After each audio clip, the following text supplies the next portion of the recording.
Hello everyone, this is Dr. Bolio. I am transmitting from Southern California and being up to date with our health problem that we're having right now, which is related to the coronavirus and its outbreak, and especially the fact that it is being extended throughout the nation and throughout the rest of the world.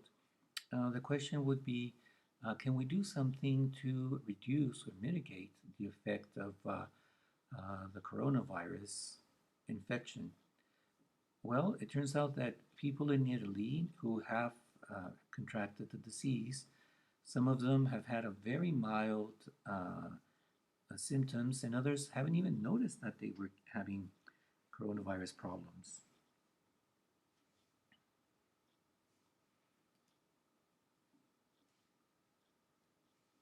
So there's things that, yes, things that we can do and that we should do. Now, we have to understand that a viral outbreak is nothing new. We've been going through this through millions and millions of years. It's nothing new.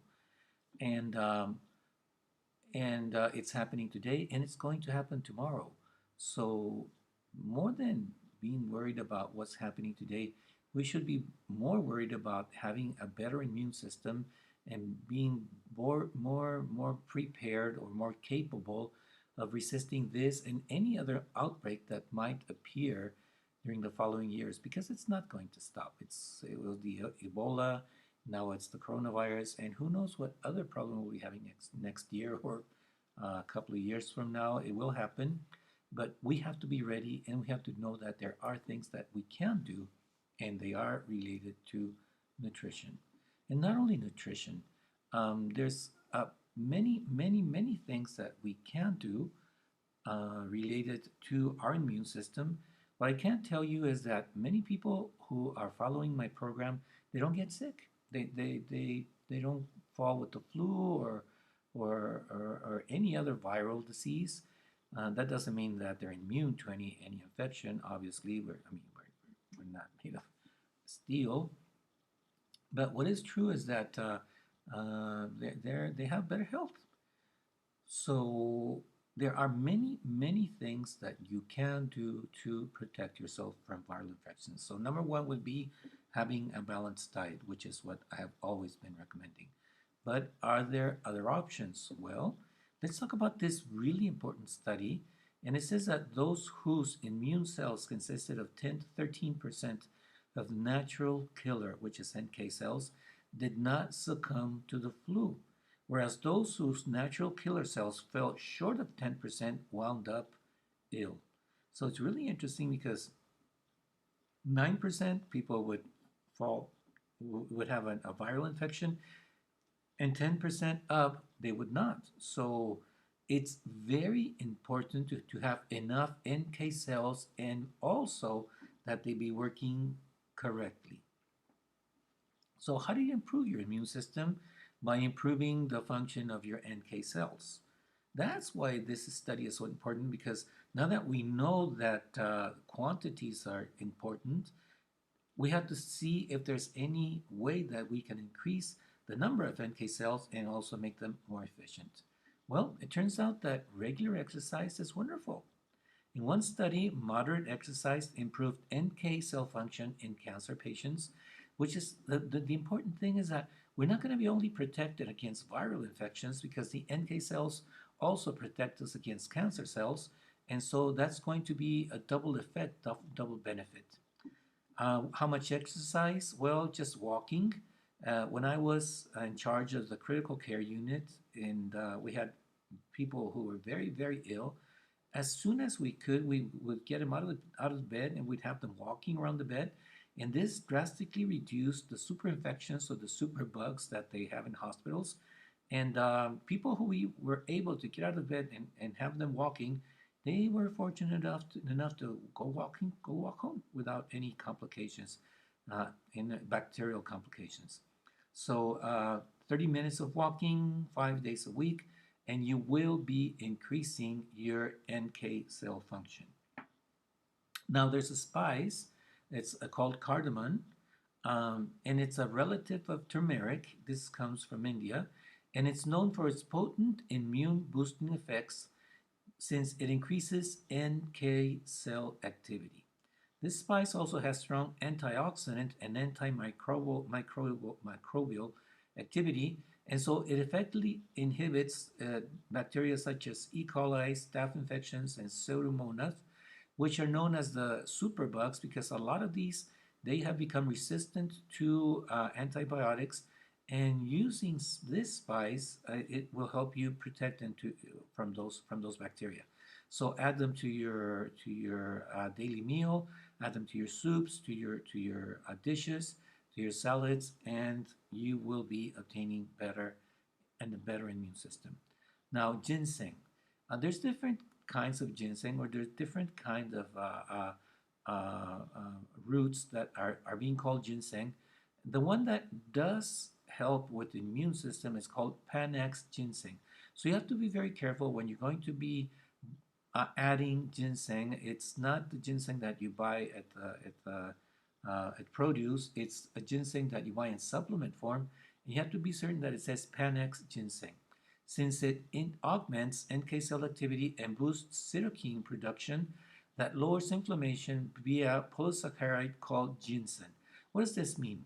It means that we're not only going to be protected against viral infections, if we do, for some reason, fall to the viral infection, the anti-inflammatory effect will help us have less stuffy nose and obviously less problems with our lungs. So we're having a double effect, and this is really, really, really important. Okay, melatonin. It turns out that melatonin supplementation increases the number of NK cells. Not only that, also monocytes in both the bone marrow and the spleen within a latency of 7 to 14 days. That's very important because if you want this to work, you're not going to take it today and see results tonight. You do have to do it on a daily basis, at least for 7 days. And I would recommend that you keep using this during this period of the coronavirus outbreak. And any time that you're surrounded or attacked by some other virus that's going to appear, it's a good idea to add melatonin to your daily supplementation. The dosage is you start with 1 milligram and you go all the way up to 10 milligrams. Being careful that it doesn't cause drowsiness during the next day. So the ideal point would be to have a very restful sleep, and then during the next morning you feel energized and you feel awake and alive. The recommendation is that you use it in liquid form, that you put it sublingual under your tongue, and you would start with 1 milligram and start adding it little by little until you get to that sweet spot. Okay, now probiotics. Probiotics. It turns out that beneficial bacteria found in traditionally fermented foods also boost NK cell activity. And those with low NK cell levels experience greater benefits from probiotic supplementation than those with healthy levels of NK cells. Should we take probiotics? Well, who knows what level of NK cells we have. And instead of going out there and asking your doctor to check your percentage of NK cells, why not just take the probiotics? I mean, that would be the most logical choice or decision for you to make. Now we're talking about kefir, we're talking about cheese, and that's also really interesting because aged cheese will increase the immune system in people over 60 years old. So guys, if you're over 60 years old, you'd better be taking all these supplements that I'm telling you, and it would be probiotics such as kefir or yogurt with live active cultures, and also add some aged cheese. Why not? Why not have our immune system rejuvenate? The other ones would be sauerkraut or kimchi. Also, crafted beer, beer that has not been pasteurized. It also has beneficial bacteria, and there's a lot of options. Also, there's also supplements in probiotics. So you have an array of options, and I would recommend that you add all you would add kefir, yogurt, and sauerkraut or kimchi. That would be wonderful. Miso soup is another one. You should add all of them. Now, there's we all know that, well, if you don't now, you will know that mushrooms increase our immune activity, our ability to defend ourselves from infections. And it turns out that one of the best molecules that help us do this is active hexose correlated compound, which comes from mushrooms. Now, this molecule demonstrated positive effects on immune function in humans and animal models, including decreased tumor formation, increased resistance to viral and bacterial infection, enhanced NK cell activity, increased T cell proliferation, increased nitric oxide release by peritoneal cells, and antioxidant and anti-inflammatory effects. So you're having benefit from different mechanisms. One would be a reduced probability of getting infected by a viral attack. The other one would be because of nitric oxide, you would be feeling more energized. And the other one with antioxidant and anti-inflammatory effects, that will help you if you do have the infection to have a less stuffy nose and less respiratory problems or less cough. Vitamin D. Turns out that a meta-analysis, which means that there was a question as to whether it works or it doesn't work. So what they did is they decided to check a group of different studies. They got together 25 randomized control trials. That means that they were very, very serious studies. They were made the right way. And these trials confirmed that vitamin D supplementation boosts immunity and cuts rates of colds and flu. Now, you can get vitamin D from the sun, so the recommendation would be yes, go out and get some sun in your skin. But this study didn't talk about the vitamin D from the sun, it talked about supplements. So I would recommend that you, at least during this time of the year when we have the coronavirus outbreak, that you would take vitamin D, and the dosage is 1,000 international units per day. We don't need more, just with 1,000 units per day. We don't need higher dosages. You can buy them as a supplement form, and I would highly recommend that you add these to this time of the year. Not all year long, because in summer we're going to be out getting sun on our skin. But right now, because of wintertime, and especially because of the coronavirus, I would really recommend that you add vitamin D. Now, sleep. It turns out that not getting enough sleep, which for most adults is around 8 hours per night, will quickly decrease your immune function, leaving your system wide open for environmental influences, including cold and flu viruses. And missing just a little as 1 hour of sleep per night increases the expression of genes associated with inflammation, immune excitability. We don't want it to